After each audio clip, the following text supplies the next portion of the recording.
नमस्कार, आप देख रहे हैं एबीपी न्यूज। आपके साथ मैं हूं अखिलेश आनंद। तो सबसे पुख्ता चुनावी बुलेटिन में आपका स्वागत है। आज अरविंद केजरीवाल की पार्टी ने दिल्ली एमसीडी के लिए अपना घोषणा पत्र जारी किया। केजरीवाल ने सबसे बड़ा वादा किया है दिल्ली वालों से हाउस टैक्स खत्म करने का। विरोधी केजरीवाल के इस वादे पर सवाल उठा रहे हैं। सवाल यह है, क्या हाउस टैक्स खत्म करके दिल्ली को चला लेगी आम आदमी पार्टी?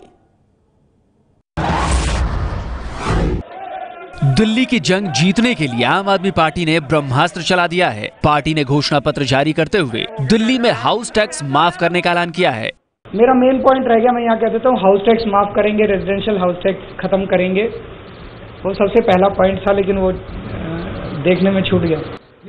मतलब ये कि दिल्ली नगर निगम में केजरीवाल की पार्टी चुनाव जीतती है तो फिर लाखों लोगों को घर का टैक्स नहीं देना होगा। सवाल ये है कि क्या ये इतना आसान रहने वाला है? इसकी पड़ताल करने से पहले कुछ आंकड़ों को देख लीजिए।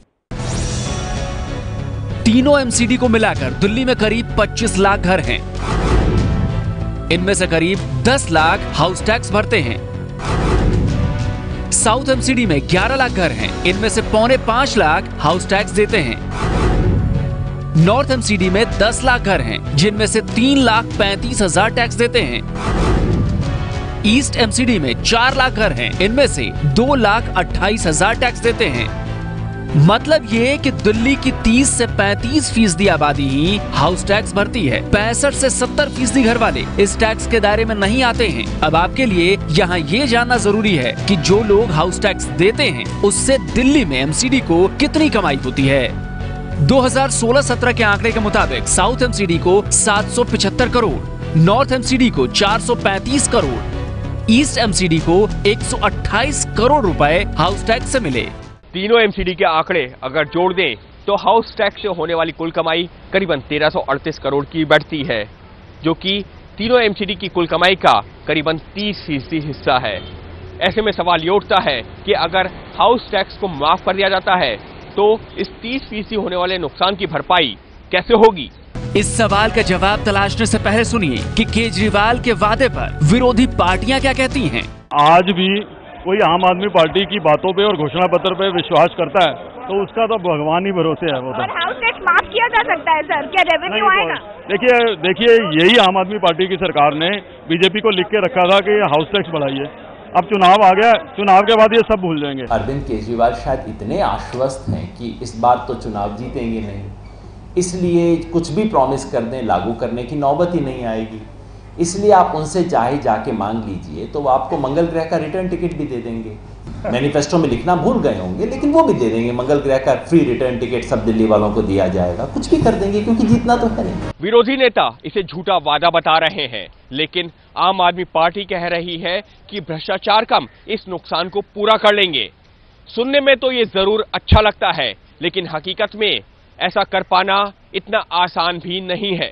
जानकार बताते हैं कि हाउस टैक्स खत्म हुआ तो फिर कमर्शियल टैक्स भरने वालों पर गाज गिर सकती है। बेटरमेंट टैक्स जैसे दूसरे जरियों से वसूले जा सकते हैं। बॉन्ड और प्रोफेशनल टैक्स जैसे विकल्प भी हैं। अगर ऐसा होता है तो फिर इस हाथ से देने और उस हाथ से लेने वाली बात हो जाएगी। वैसे इस फैसले के लिए भी कई कानूनी पेचीदगियों से गुजरना होगा। केंद्र और दिल्ली सरकार के बीच लगातार चल रहे टकराव के बाद आज आम आदमी पार्टी ने अपना घोषणा पत्र जारी करते हुए लोगों से अपील की है कि दिल्ली में एमसीडी चुनाव में आम आदमी पार्टी को ही वोट दें ताकि किसी भी तरीके की टकराव की स्थिति से बचा जा सके। सवाल यह है कि अगर एमसीडी चुनाव में जनता उन्हें सत्ता सौंप देती है तो क्या वाकई दिल्ली वालों के दिन फिरेंगे? तो सवाल खड़ा हो रहा है कि क्या सिर्फ लोक लुभावन वादे कर रही है आम आदमी पार्टी चुनाव जीतने के लिए? आम आदमी पार्टी पर झूठ बोलने का आरोप भी लगाया बीजेपी ने। आज अखबारों में विज्ञापन देकर केजरीवाल पर निशाना साधा गया। आम आदमी पार्टी कह रही है कि एमसीडी में बीजेपी जीती तो बिजली पानी के दाम बढ़ा देगी, और बीजेपी कह रही है कि आप झूठ बोल रही है। अगर अब एमसीडी के अंदर बीजेपी या कांग्रेस की सरकार आ जाती है, इन्होंने पूरी प्लानिंग कर रखी है। दिल्ली सरकार से बिजली और पानी विभाग छीन के एमसीडी को दे देंगे और ये बिजली और पानी के रेट बढ़ाएंगे। एमसीडी चुनाव प्रचार में केजरीवाल लगभग हर रैली में बीजेपी पर बिजली पानी छीनने का आरोप लगाते रहे। इसी बयान के आधार पर पूरी दिल्ली में आम आदमी पार्टी ने ये पोस्टर लगवाया। अब पहली बार बीजेपी ने इस पोस्टर पर पलटवार करते हुए अखबारों में ये विज्ञापन छपवाया है। विज्ञापन में लिखा है, आम आदमी पार्टी गुमराह कर रही है। बिजली पानी के दाम नगर निगम नहीं, सिर्फ दिल्ली सरकार बढ़ा सकती है, झांसे में ना आए। वैसे हकीकत यही है कि बिजली पानी विभाग दिल्ली सरकार के अंडर में आता है। इस पर केजरीवाल का आरोप है कि केंद्र सरकार इसे छीनकर एमसीडी को दे देगी। अब बीजेपी झूठे प्रचार के जरिए उसे बदनाम करने का आरोप लगा रही है। होर्डिंग लगा के अरविंद केजरीवाल ने कहा कि एमसीडी में बीजेपी आती है तो हम बिजली पानी का रेट बढ़ाएंगे। ये दिल्ली के मतदाताओं को धमकी है। ये सीधी एक आपराधिक कारनामा है और हमने इसके लिए पुलिस में कंप्लेन भी किया है। हम चुनाव आयोग में भी इसको कर रहे हैं। एमसीडी की जंग जीतने के लिए दोनों तरफ से पोस्टर वॉर चल रहा है, लेकिन एक बार फिर आरोप लगाकर भागने वाले अंदाज में जारी हुआ ये पोस्टर अब केजरीवाल के गले की फांस बन चुका है। बीजेपी ने इसकी शिकायत चुनाव आयोग से की है, साथ ही एफआईआर भी दर्ज करा दिया है। एमसीडी का बिजली और पानी से कोई लेना देना नहीं है, तो इस तरीके से एक फर्जी बातें करके एक डराया जा रहा है।